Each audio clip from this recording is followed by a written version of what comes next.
So chances are you know that you can import content from an old Canvas course into a new one, which works fine. But what some teachers find is a little easier to work with a few more options is to create what's called a master course.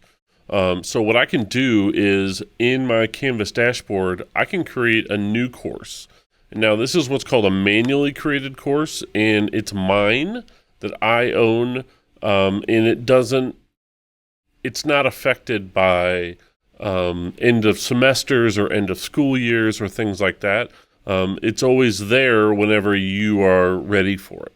So if I wanted to make maybe a social studies 8 class, and maybe I'll put the word master in it so I know that this is my master course that I'm going to use, and I tell it to create that class, this creates a blank course. Now, once I'm in the course here, I'm on my home page, there's nothing in here, it's just an empty course. There's an option on the home page that says import existing content. So I'm going to choose to copy a Canvas course, and here's where I'm going to search for my previous courses that I may want to import into here. So I could search for my name, or let's say again, if I'm an 8th grade social studies teacher, I might just search for and find that course. Pay close attention to the year in that list to make sure you're choosing the right one. But let's say I have a Social Studies 8 course that I want to import right here. And when I choose it, I can either choose to take the entire course or just specific content. It's up to you. In this case, I will just take all content. And then you also have an option here to adjust due dates. So if I tell it to adjust those due dates and tell it to remove those dates, then that means all of the assignments and things that it adds in there will not have dates associated with them.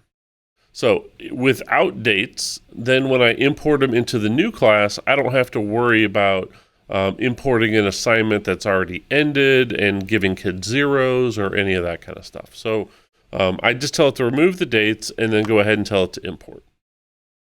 Now it's going to queue up, and then after a few seconds, it should start the process and then tell you it's completed.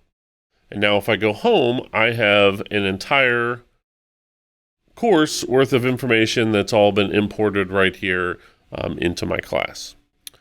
That class lives down here at the bottom. By default, it is unpublished.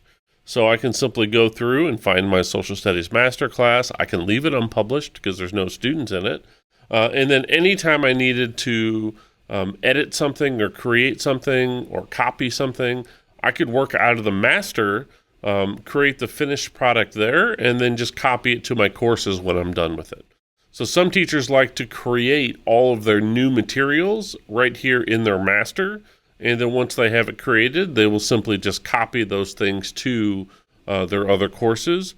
Or if you've created things new in another course, just make sure to copy it back to your master when you're done, and you have control over this master at all times. So I can always go in and look at this master and access any of the things in there, share them with other people, import them, copy them, and then I don't have to worry about going through and figuring out which course is which or which year do I want to pull things from, and so on and so forth.